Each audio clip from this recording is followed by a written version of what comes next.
Ethics 2. Data Protection Act.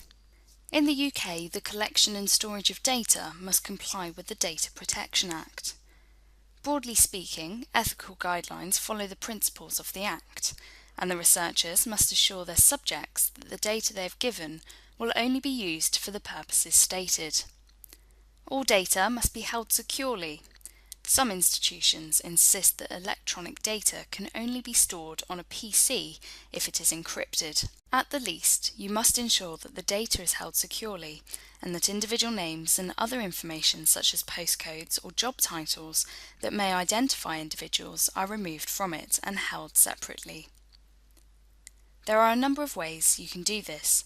For example, if you've been interviewing people, you can assign each interviewee a number and keep a separate list of their names with the numbers you have assigned. In some rare cases, people might actually want to be identified. Using photographs or video in research makes the anonymity of informants a bit more problematic. In these cases, you would have to negotiate with your informants. In that way, only you will know who each interviewee actually was. A variant of this is to give each interviewee a pseudonym.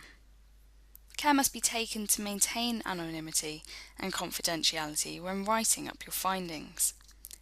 Taking a photo or a video is one thing, but putting it in a publication or exhibition is another.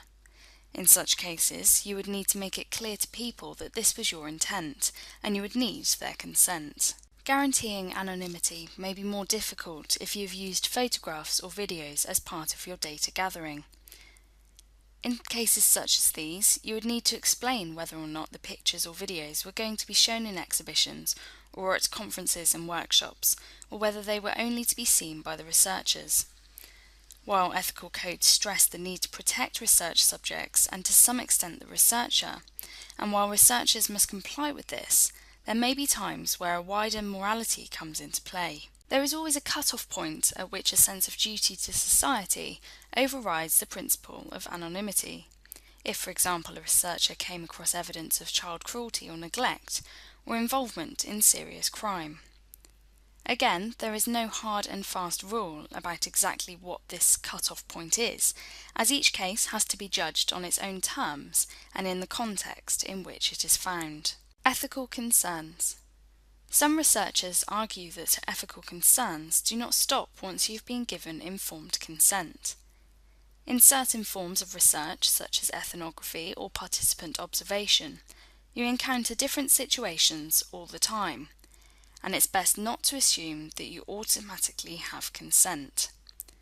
In such cases, you have to assess them as they unfold. One example of a study that would not be allowed today is When Prophecy Fails, a social and psychological study of a modern group that predicted the destruction of the world in 1956 by Festinger et al.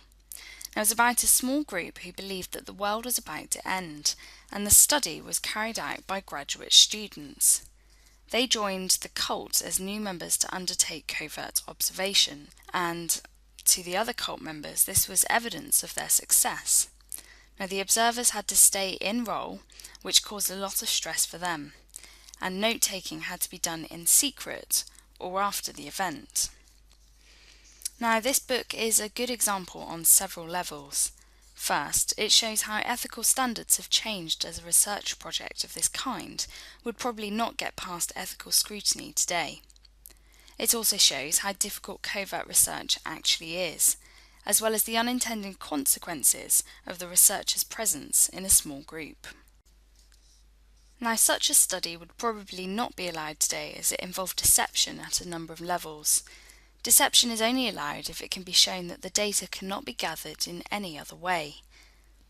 Ask yourself the following question: under what circumstances can deception be justified in social research?